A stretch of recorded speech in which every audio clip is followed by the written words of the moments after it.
De acuerdo al Centro para el Estudio del Cristianismo Global, se estima que actualmente nosotros tenemos unos 5 millones de pastores sirviendo en diversas iglesias locales alrededor del mundo.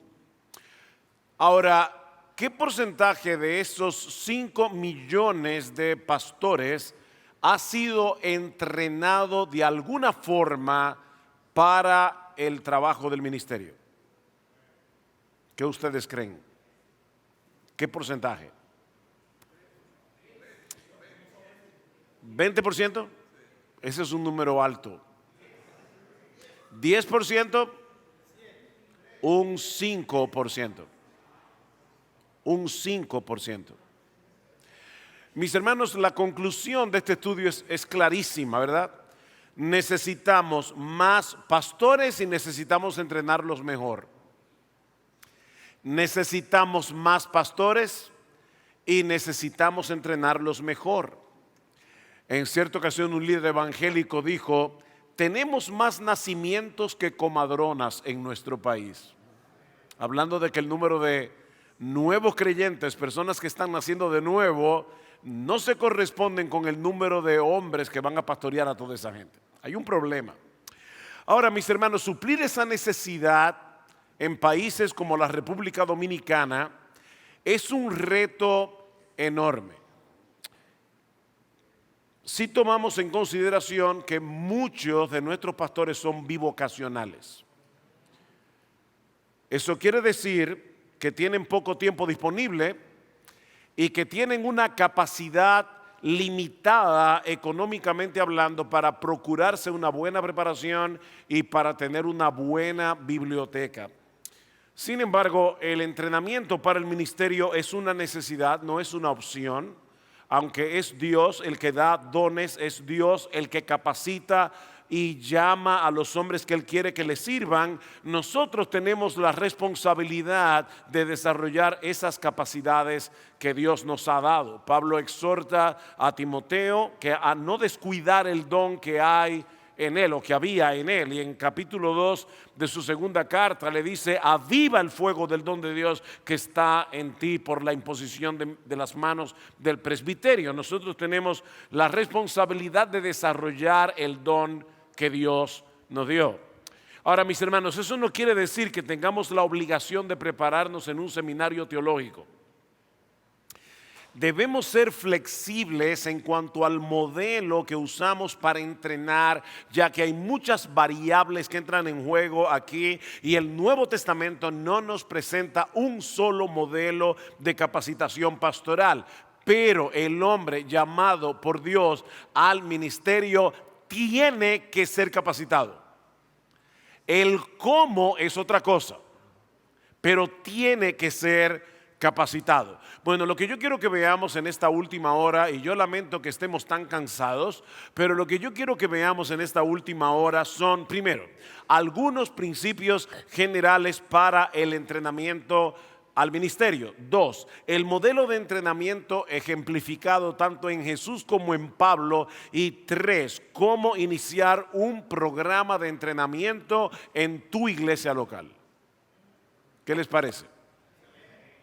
Ok, vamos a ver, en primer lugar, algunos principios generales para el entrenamiento de líderes. Y son muy sencillos. En primer lugar, solo deben ser admitidos en este tipo de entrenamiento aquellos hombres que posean el carácter cristiano necesario y los dones necesarios. No tenemos que hablar ampliamente acerca de ese tema. Ya Otto tocó ese tema en la segunda hora de la mañana, en la primera, perdón. Pablo le dice a Timoteo en su segunda carta, y yo sé que ese texto se ha citado varias veces aquí: lo que has oído de mí ante muchos testigos, esto encarga a hombres fieles que sean idóneos para enseñar también a otros. ¿Cuáles son las dos características que Pablo menciona en este texto? Deben ser hombres fieles y deben ser idóneos para traspasar a otros lo que Pablo, en este caso Timoteo, le había dado a él. Lo que has oído de mí ante muchos testigos, esto encarga tú a hombres fieles que sean idóneos para enseñar entonces a otros. Hay una cadena de traspaso aquí. Primero comenzaríamos con Jesús a Pablo, luego Pablo a Timoteo, luego Timoteo a hombres fieles y luego esos hombres fieles a otros. Esa es básicamente la cadena que Pablo está planteando aquí. Ahora, ¿qué es lo que se supone que Timoteo debía traspasar a estos hombres fieles? Bueno, obviamente el texto dice lo que has oído de mí, pero ¿qué es lo que Timoteo había oído de Pablo? Bueno, si tomamos en cuenta el contexto de las cartas pastorales y específicamente de 1 Timoteo y 2 Timoteo, la respuesta es el Evangelio. El Evangelio, eso es básicamente lo que Pablo le traspasó a Timoteo. Ahora, no estamos siendo simplistas en cuanto al tema del Evangelio, en el sentido de eres pecador, Cristo murió en la cruz, resucitó al tercer día y si crees en él eres salvo. No, estamos hablando del Evangelio en un sentido muchísimo más amplio que cubre muchos otros temas. Dice Steve Martin, es primordial que cada generación de predicadores entienda y predique el Evangelio correctamente. La fidelidad de estos hombres se muestra, noten, la fidelidad de esos hombres se muestra en su fiel adhesión a la verdad del Evangelio, al igual que a la fiel transmisión de la verdad a otra generación de hombres fieles que también podrán enseñar a otros. ¿Vieron cuál es la palabra que usa allí? Fieles, fieles, fieles. Ellos entienden el Evangelio, lo traspasan fielmente a hombres que a su vez van a poder traspasarlo fielmente a otros. Segundo, este entrenamiento debe ser llevado a cabo por pastores que hayan dado muestras de ser competentes en la labor ministerial. Este entrenamiento debe ser llevado a cabo por pastores que hayan dado muestras de ser competentes en la labor ministerial. Yo entré al seminario cuando tenía 18 años y tenía muy buenos profesores. De hecho, uno de los profesores que más me impactó fue precisamente uno de los pastores a la iglesia que yo comencé a asistir en este lugar. Ahora, se daba un fenómeno interesante en este seminario. La mayoría de mis profesores, que eran muy buenos académicos, no eran pastores. La gran mayoría. Y a veces, por curiosidad, yo le preguntaba a mis compañeros de estudio, ¿qué tú vas a hacer cuando te gradúes del seminario? ¿Qué tú quieres hacer con todo esto? La mayoría me respondía ser profesor de seminario. Ahora, yo no puedo asegurar con certeza que el principal responsable de ese fenómeno era el hecho de que muchos de nuestros profesores no eran pastores, pero es fácil suponer que esa realidad jugó un papel importante. El ministerio pastoral se traspasa enseñando y modelando. Enseñando y modelando. Pablo le pudo decir a Timoteo, pero tú has seguido mi doctrina, conducta, propósito, fe, longanimidad, amor, paciencia, persecuciones, padecimientos. En otras palabras, Timoteo, tú has vivido conmigo. Yo te he pastoreado y tú me has visto pastoreando a otros. Hermanos, se aprende a pastorear primero siendo pastoreado. Déjame repetirte esto porque tal vez te dormiste en ese segundo con el sueño que hace, ¿verdad? Después de comida. Se aprende a pastorear primero siendo pastoreado. De la misma manera que cómo se aprende a predicar. Bueno, una de las primeras cosas que Dios usa para enseñarnos a predicar es escuchar a predicadores. No yendo a un seminario, no leyendo necesariamente un libro de predicación. En una manera intuitiva, yo estoy sentado delante de un púlpito, alguien está predicando la palabra y no solamente me está enseñando la palabra misma, me está enseñando a predicarla a través de su predicación. Lo que nos lleva al siguiente principio general. Este entrenamiento tercer principio, debe ser llevado a cabo en el contexto de una iglesia local. Obviamente, si estamos hablando de pastores que me están pastoreando y que a través de ese pastoreo me están enseñando a pastorear, es obvio que el contexto debe ser una iglesia local.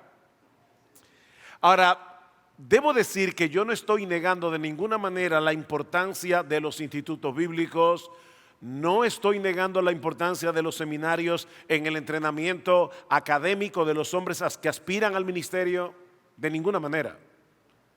Alabo a Dios por los buenos seminarios que todavía están en pie. Pero es un error asumir que los institutos bíblicos y los seminarios son los que tienen la responsabilidad primaria y mucho menos exclusiva de entrenar a los hombres que van a pastorear la iglesia. Ninguna institución puede suplantar a la iglesia local en el desarrollo de obreros cristianos, por el lugar que ocupa la iglesia en los planes redentores de Dios. ¿Qué dice el Señor en Mateo 16? Yo edificaré mi seminario. Si te reí, es que quería saber si estaba despierto. Yo edificaré mi iglesia.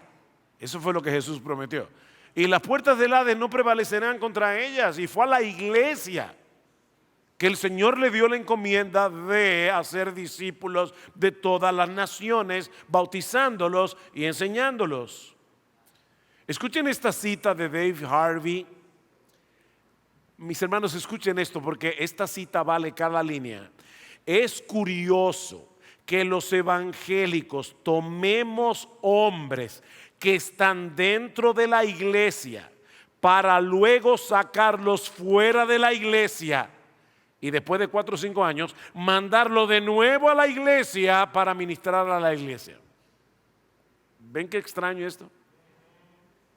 De alguna forma, dice Harvey, hemos llegado al punto en donde la forma habitual de entrenar pastores es tomar a hombres dotados y alejarlos de la iglesia local para educarlos fuera de ella.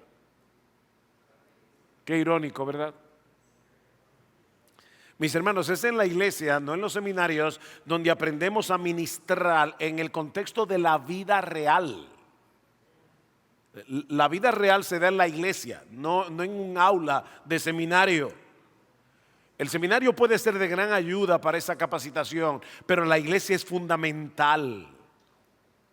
De hecho, es interesante porque en algún punto de la historia hubo una brecha que no debió haber ocurrido, porque en un principio todos los seminarios existían para trabajar bien de cerca con la iglesia local y juntamente con la iglesia local. Pero en algún punto hubo una brecha que no debió ocurrir. Me llamó la atención y me agradó leer esta cita del doctor Albert Mohler. Ustedes saben que Mohler es el presidente del Seminario Bautista del Sur en Louisville, Kentucky. Dice, el seminario puede proporcionar una profundidad y amplitud de estudios todos necesarios para el ministro, pero no puede reemplazar a la iglesia local como el contexto donde el ministerio se aprende de forma más directa. Más directa. Me encantó eso que decía Richard Pratt en la hora anterior al final. ¿Qué tan cerca estás tú de la gente para que creas que puedes ministrar? Yo recuerdo cuando estaba en el seminario, uno de los individuos que invitaron, un inglés, a predicarnos la palabra en capilla, nos hizo la misma pregunta que él hizo al final. Él nos preguntó, ¿cuántas prostitutas conoces tú? Y yo recuerdo que todos abrimos los ojos como, ¿qué pregunta? Y él decía, bueno, Jesús conocía algunas.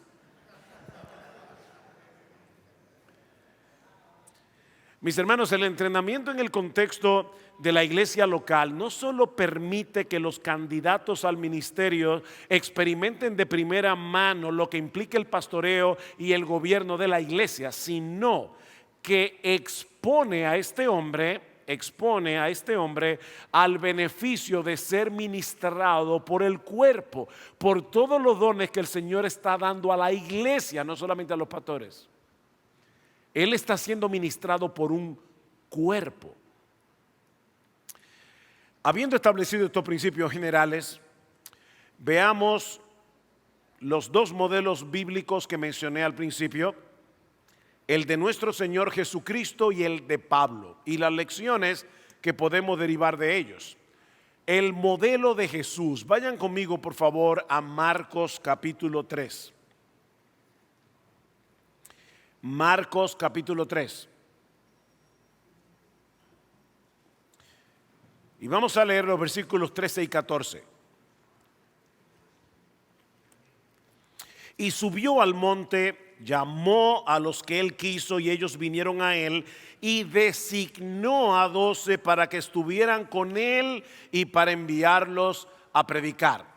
Hay dos palabras clave que quiero que noten aquí: llamado y designación. La Reina Valera del 60 usa la palabra establecer. Llamar, establecer. Llamar, da la idea de una llamada autoritativa que demanda una acción. O sea, no es simplemente fulano, ven acá. No. Es un llamado que produce una acción. Pero la palabra establecer o la palabra designar, como aparece en la Biblia de las Américas, tiene más bien el significado de crear. Crear.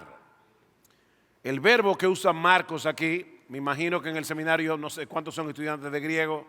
¿Cuántos son estudiantes de griego? Ok, es el verbo epoiesen. Creó, de poieo, creó.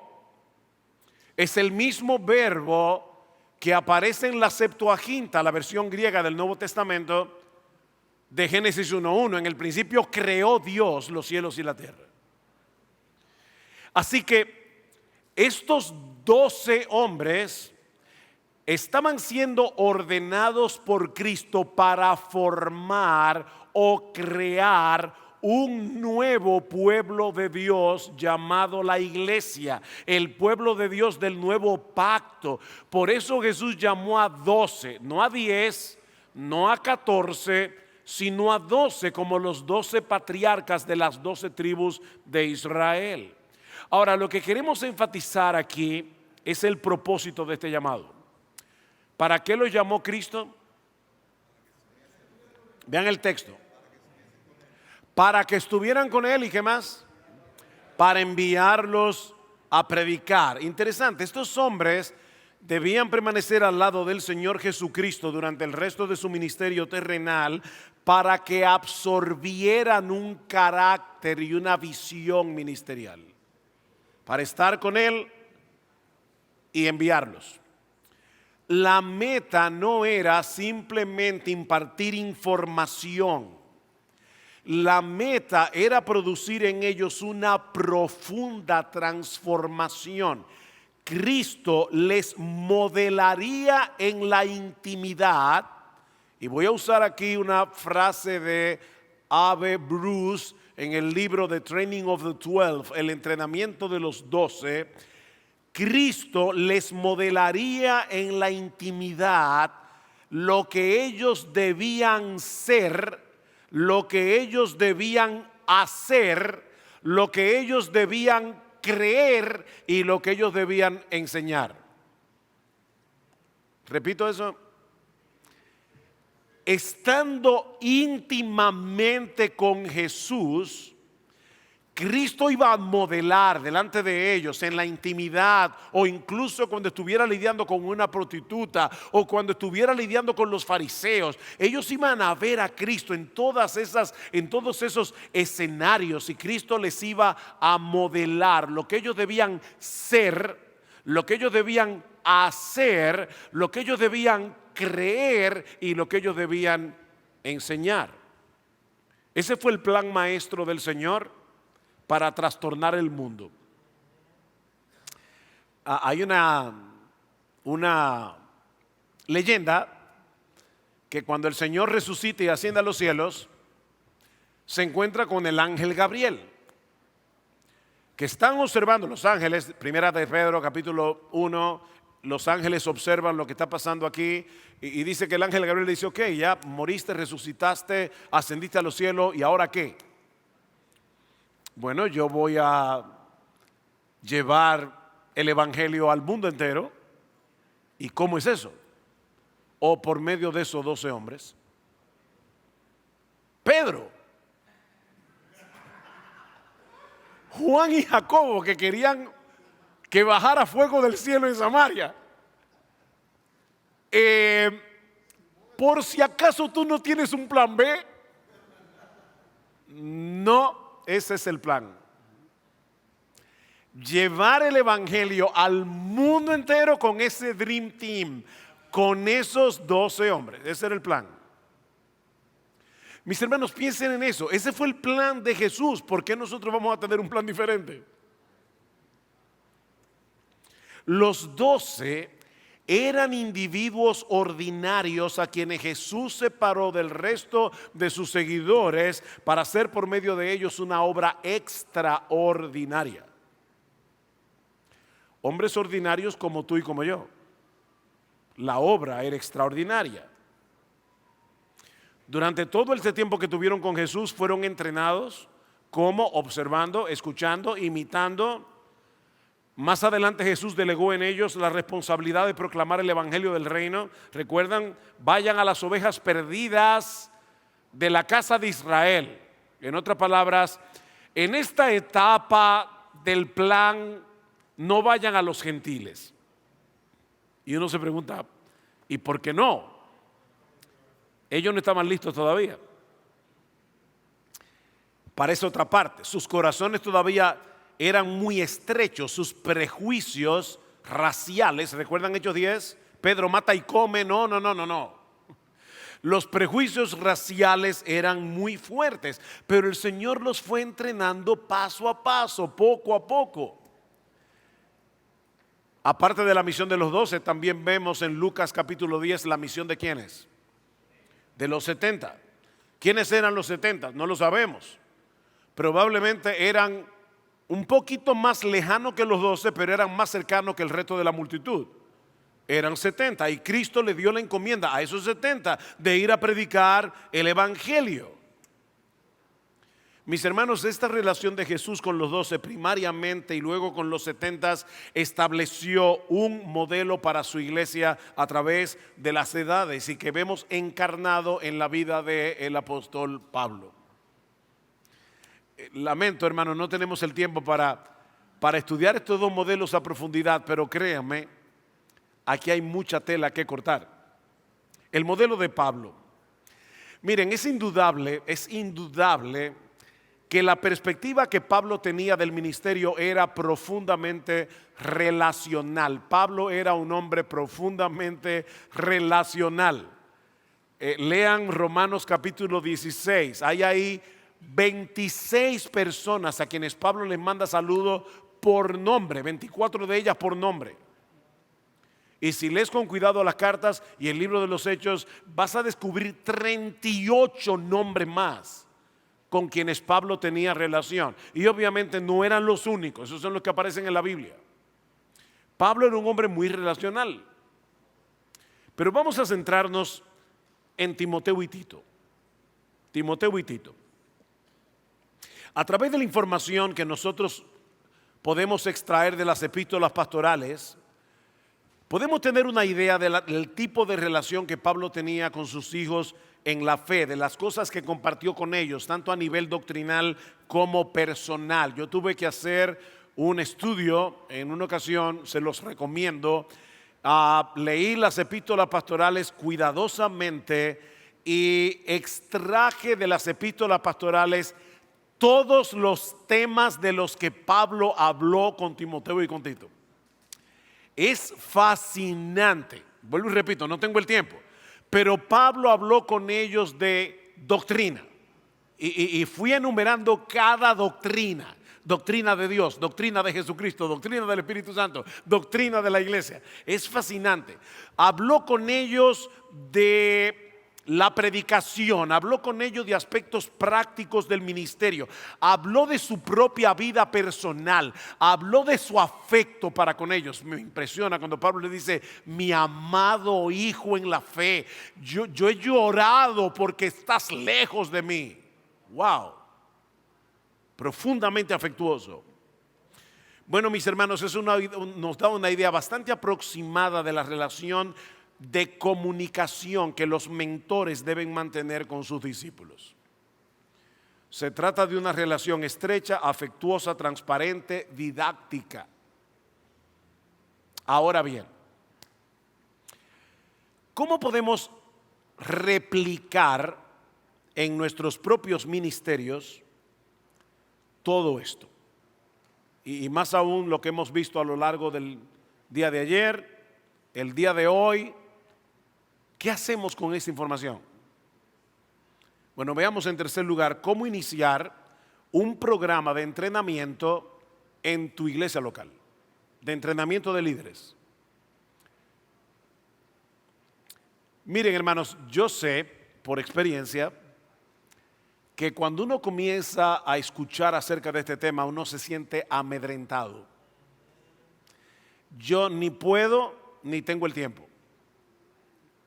No voy a hacerlos pasar vergüenza y no les voy a pedir que levanten la mano quienes han sentido eso en estos 2 días, pero levanta la mano en tu propio corazón.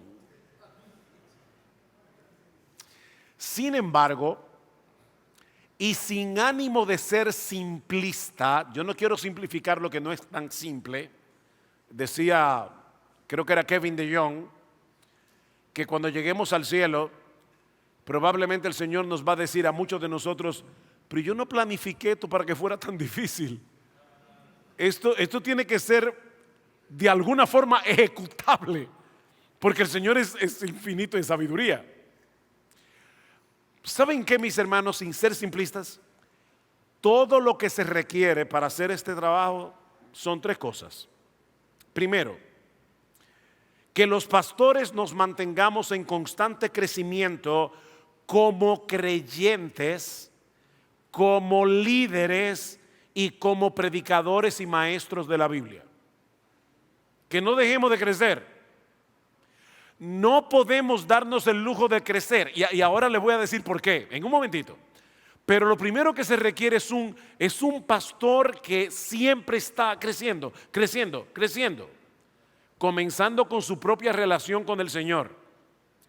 Mira, mi hermano, cuando tú por la mañana te levantas a hacer tu devocional y abres tu Biblia, tú eres un creyente común y corriente que está comunicándote con tu Señor como cualquier otro hermano de la iglesia. No leas la Biblia para buscar sermones.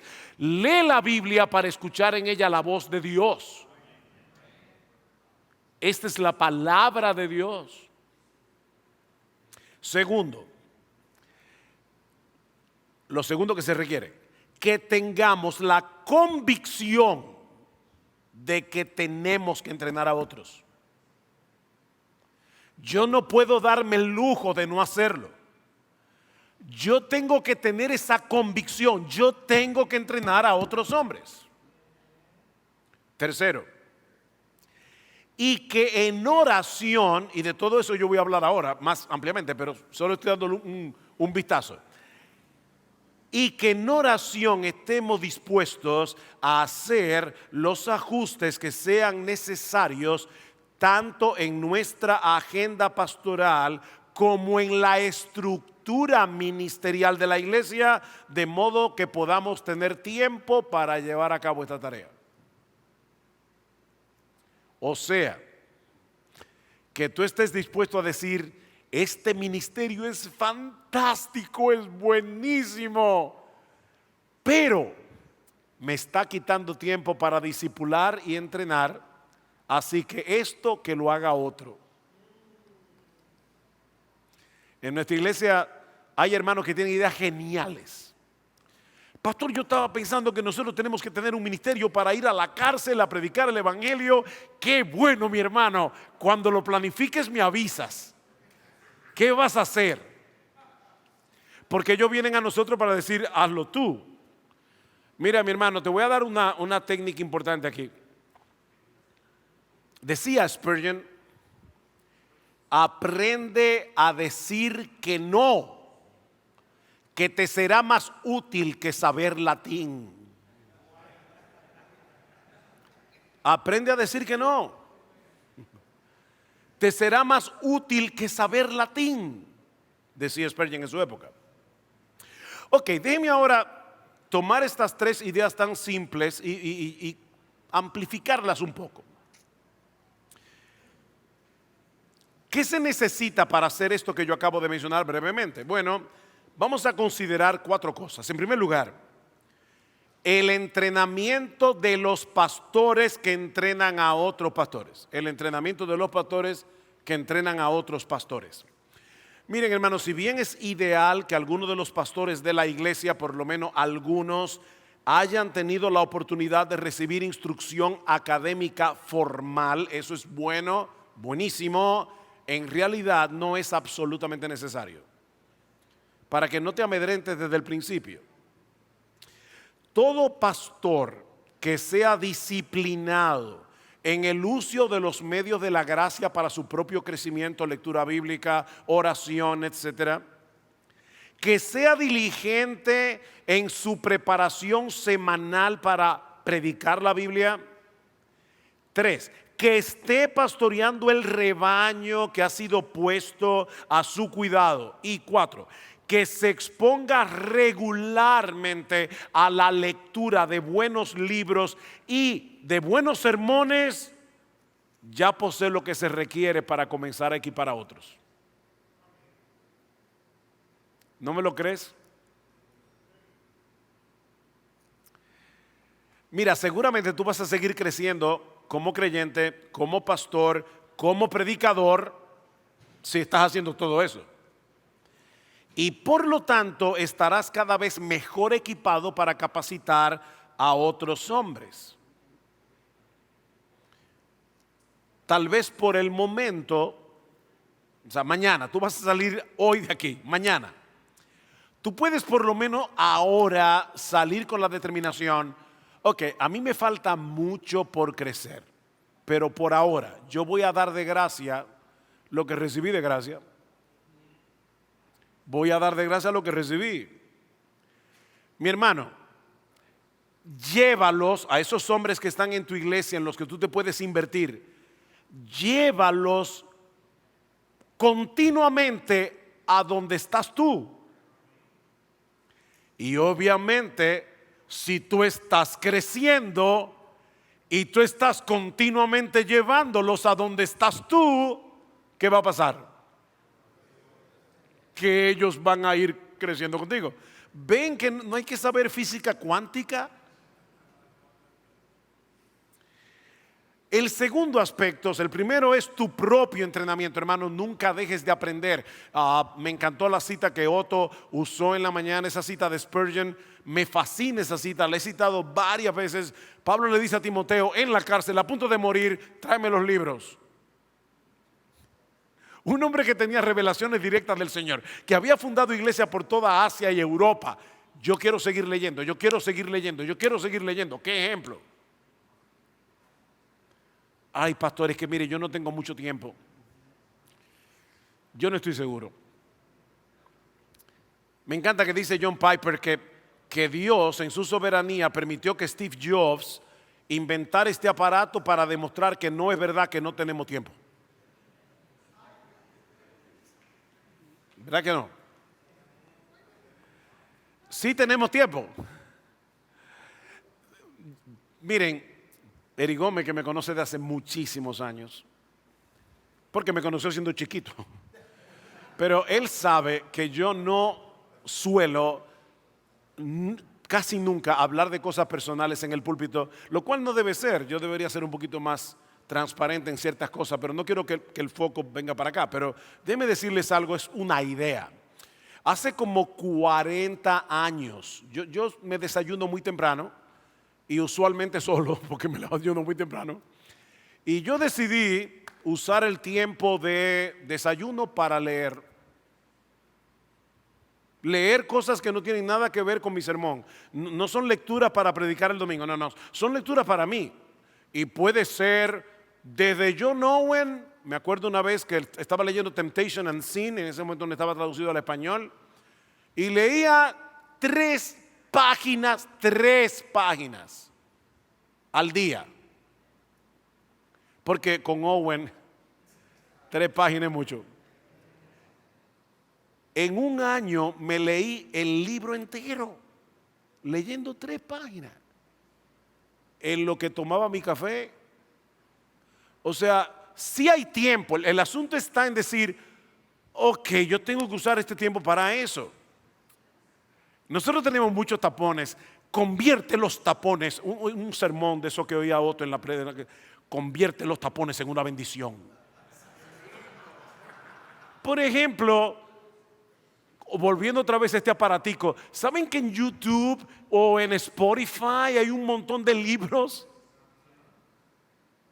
Búscalo y ponlo en el carro, y cuando llegue un tapón tú vas a decir, qué bueno que llegó el tapón, porque yo quería oír esta parte con calma. Hay tiempo. Segundo, lo segundo que debemos considerar es la misión de la iglesia. La misión de la iglesia. Mis hermanos, ¿cuál es la misión de la iglesia? ¿Para qué existe la iglesia? Bueno, no tenemos que especular mucho para responder esta pregunta, porque Jesús la respondió antes de ascender a los cielos. Y yo pienso que Kevin DeJohn y Greg Gilbert hacen un buen trabajo al tomar estas 4 declaraciones en los evangelios y la de Hechos, para luego afirmar, escuchen, que la misión de la iglesia, o sea, la razón por la que existe la iglesia, es ir al mundo y hacer discípulos, declarando el evangelio de Jesucristo en el poder del Espíritu Santo, y reuniendo a estos discípulos en iglesias para que adoren y obedezcan a Jesucristo ahora y en la eternidad, para la gloria de Dios el Padre. Esa es la misión de la iglesia. Nuestra misión esencial es hacer discípulos, y por lo tanto el desarrollo de una cultura de discipulado en nuestras iglesias no es negociable.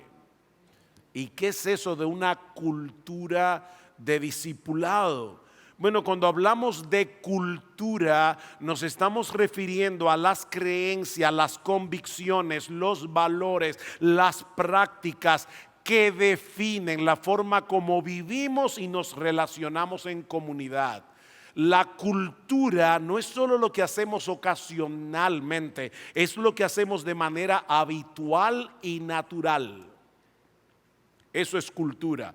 Es aquello que permea nuestros pensamientos, que permea nuestra cultura, que le da forma a nuestros pensamientos, a nuestras acciones. Por ejemplo, cada país tiene su propia cultura. Y esa cultura modela hasta la forma en que nos saludamos. Un inglés, sin tocarte, te dice hi. Ese es un saludo muy afectuoso. El dominicano te abraza y te jamaquea. Yo nunca he entendido eso. Aparte de que no me hace bien en la espalda, pero es como... Y tú dices, ¿y quién le enseñó a los dominicanos a saludar así? No, lo vamos absorbiendo como el aire que respiramos. Eso es como, por ejemplo, nuestra puntualidad.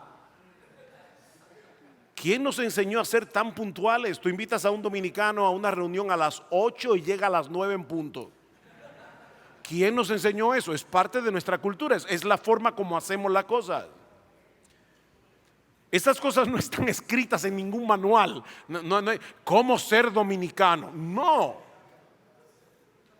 Pero son evidentes en la forma en que las personas viven. Así que al usar esta terminología, Lo que estamos diciendo es que el discipulado no es un ministerio, el discipulado no es un programa, es una cultura que define quiénes somos como iglesia de Jesucristo. Esto significa que hacer discípulos no es solamente un programa más en la agenda de la iglesia, es la manera, nosotros debemos lograr que en nuestras iglesias el discipulado sea la manera como todos nuestros miembros piensan, viven y se relacionan entre sí. La gran comisión, yo no estoy aquí de nuevo inventando la pólvora. Cuando el discipulado es parte de la cultura de una iglesia, ya no se necesita estar continuamente motivando a las personas a discipular a otros. Va a suceder. Ahora, para desarrollar esa cultura de discipulado, que es esencial para el ministerio de hombres, porque el entrenamiento de hombres no es otra cosa que discipulado.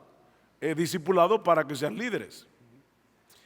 Necesitamos en tercer lugar, mantener una estructura ministerial simple. Una estructura ministerial simple. Y esto, mis hermanos, es fácil de decir, no es fácil de hacer. Uno de los obstáculos más grandes que encuentran los pastores para dedicarse a entrenar a otros es falta de tiempo. Falta de tiempo.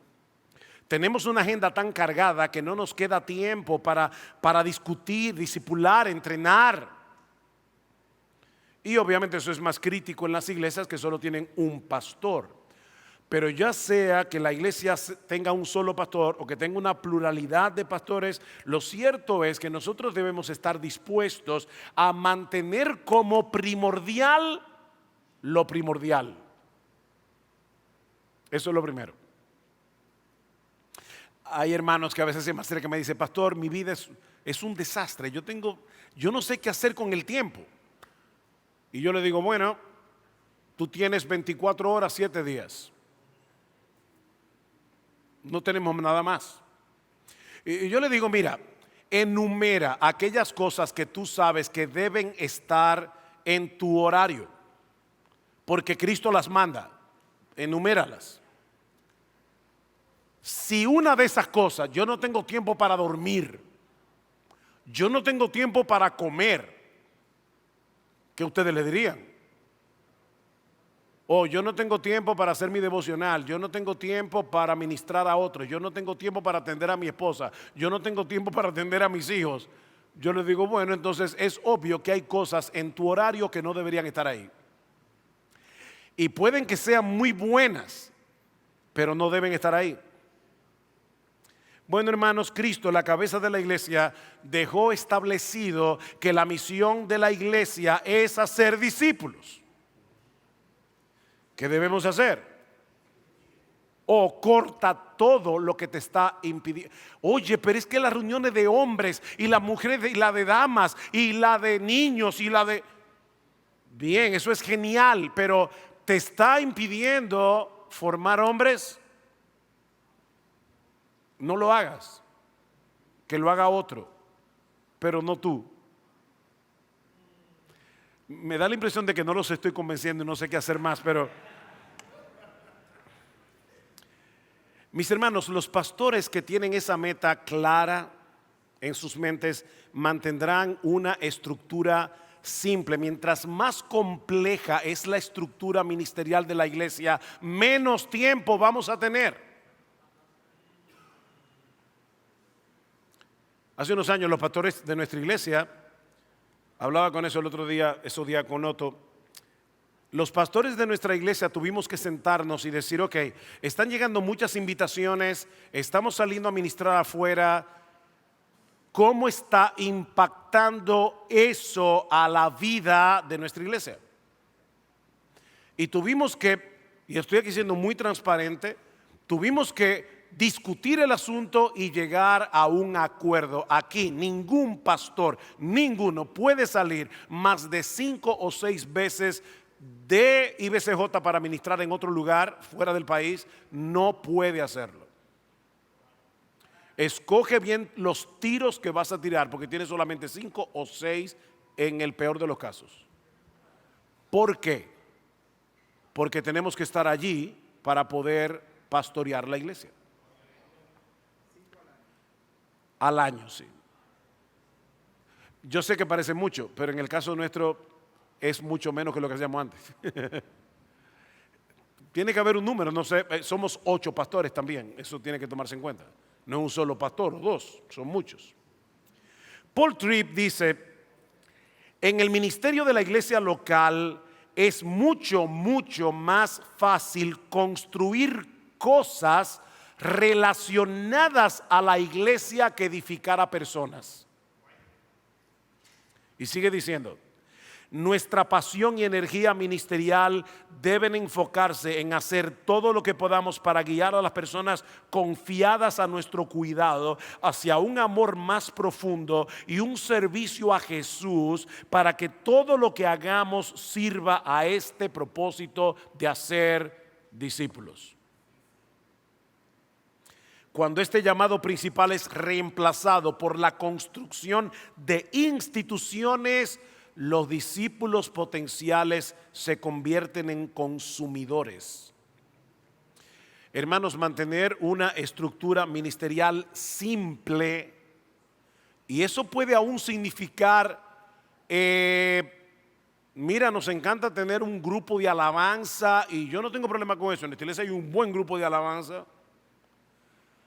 Pero si eso está involucrando a un montón de personas y nos está impidiendo hacer discípulos, tenemos que evaluarlo. ¿Ven el punto? Es estar dispuesto a hacer decisiones duras, pero que son necesarias. Yo me acuerdo cuando un hermano de nuestra iglesia, por cierto, yo perdí el tiempo, yo no sé a qué hora yo empecé, ni cuándo debo terminar. ¿Me quedan 3 minutos? 10, ok, yo soy ahí obediente, yo voy a terminar en 10.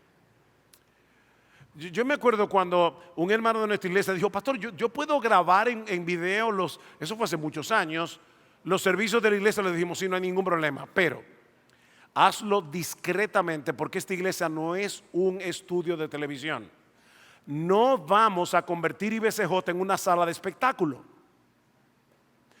Hermanos, a mí me sorprende cómo ahora aún las grabaciones oscuras, por favor, yo sé que me estoy metiendo en un problema, pero voy a hacerlo como quiera. Las piedras me las tiran cuando yo me vaya a ir.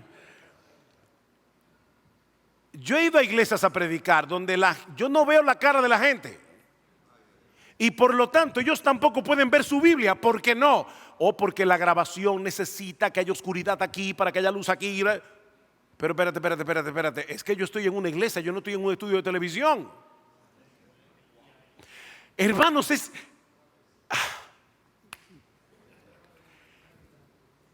nosotros tenemos que ser iglesia, y ser iglesia no es hacer un show los domingos.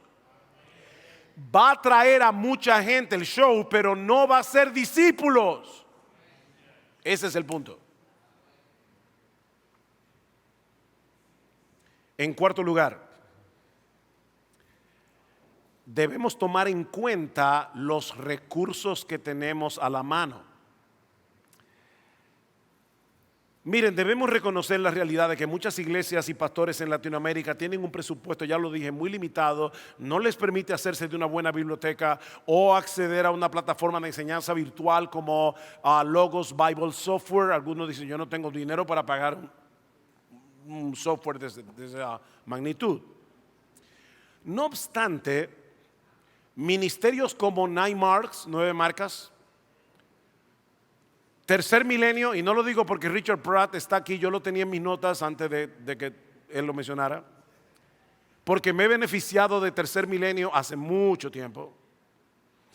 Tercer Milenio, Ligonier Ministries, Excellence Ministry, que ya tienen unos folletos traducidos al español. Estoy solo citando Deciding God. Tiene un montón de recursos que ya están en español. gratis. Súmale a eso plataformas como YouTube, súmale a eso plataformas como Sermón Audio, donde hay un montón de sermones de personas del mundo entero, muchos de ellos en español, y tú tienes ahí recursos con los que tú puedes hacer un programa y entrenar a tu gente sin invertir un centavo o muy poco. El tema es hacerlo. El tema es hacerlo. Es decirle, ven, acompáñame cuando yo vaya a visitar a un enfermo. Acompáñame cuando yo vaya a predicar la palabra en otro lugar. Antes de venir para acá, cuando me estaba preparando, todavía no tenía listo mi ponencia, la que hice ayer y la que hice hoy, la que estoy haciendo ahora. De repente veo en el chat de pastores, me acaban de avisar que acaba de suceder un accidente trágico, terrible. Un hermano de nuestra iglesia con 32 años, eso fue el miércoles, ahora el miércoles, se cayó de un tercer piso en su trabajo y se mató. Ese joven el sábado se había comprometido para casarse con otra miembro de nuestra iglesia. ¿Qué hace uno en ese momento?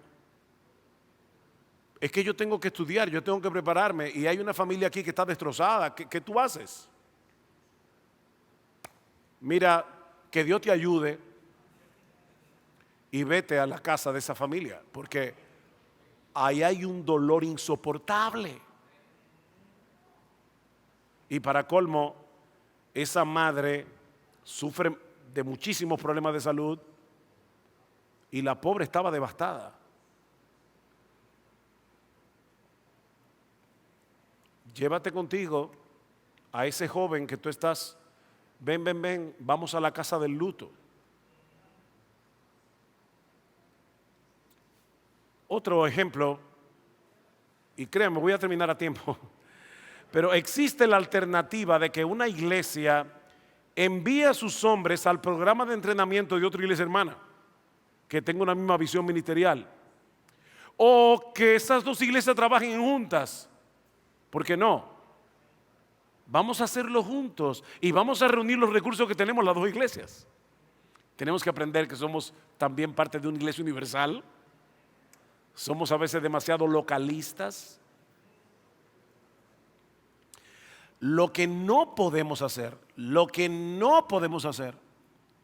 es dejar de lado el entrenamiento de hombres. Porque de eso depende la preservación del evangelio y la salud de la iglesia, no mañana, ahora y obviamente en el futuro. Se cuenta la historia de un motivador que estaba dando una conferencia sobre gestión de tiempo a un grupo de empresarios, de profesionales. Así que en un momento de su charla, para ilustrar un punto, el hombre sacó debajo del atril un pote vacío y lo llenó de piedras de cierto tamaño.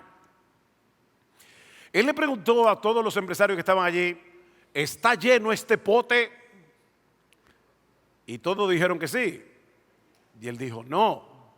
Entonces cogió un puño de piedras más pequeñas, las metió en el pote, movió un poco y las piedras se fueron acomodando. Y ahora está lleno el pote. Ya la gente no cae en gancho y dice, probablemente no. Entonces el hombre cogió arena, la metió de nuevo en el pote, comenzó a mover y la arena comenzó a bajar.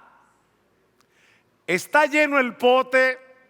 Ahora todos dijeron no, y claro que no estaba lleno. Cogió agua y entonces llenó el pote. Y luego le preguntó a la audiencia cuál es la enseñanza clave de este principio que yo acabo de hacer delante de ustedes. Y alguien respondió, La enseñanza es que no importa cómo de lleno esté tu horario, si de verdad lo intentas, siempre podrás incluir una cosa más. Y él dijo, no, así bien fuerte. La enseñanza es que si no pones las piedras grandes primero, no podrás ponerlas en ningún otro momento. Esa es la enseñanza.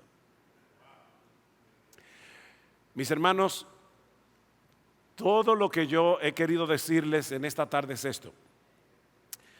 Pongamos en el frasco de nuestros ministerios las piedras grandes de nuestras responsabilidades más importantes, de modo que podamos mantener como primero lo primero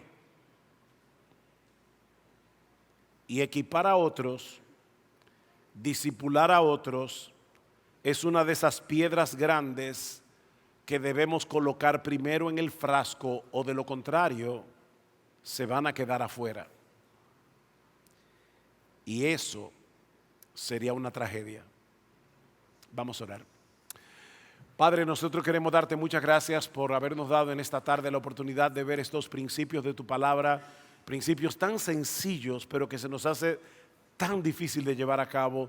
Por favor, ayúdanos y ayuda a estos queridos hermanos para que podamos llevar a cabo un movimiento revolucionario en nuestras iglesias aquí en República Dominicana, de tal manera donde nosotros podamos estar haciendo aquello que tú nos has mandado a hacer. Ayúdanos, oh Señor, a establecer en nuestras iglesias una verdadera cultura de discipulado, una cultura de entrenamiento, cueste lo que cueste, porque te lo pedimos en el precioso nombre de Cristo y para su gloria. Amén y amén.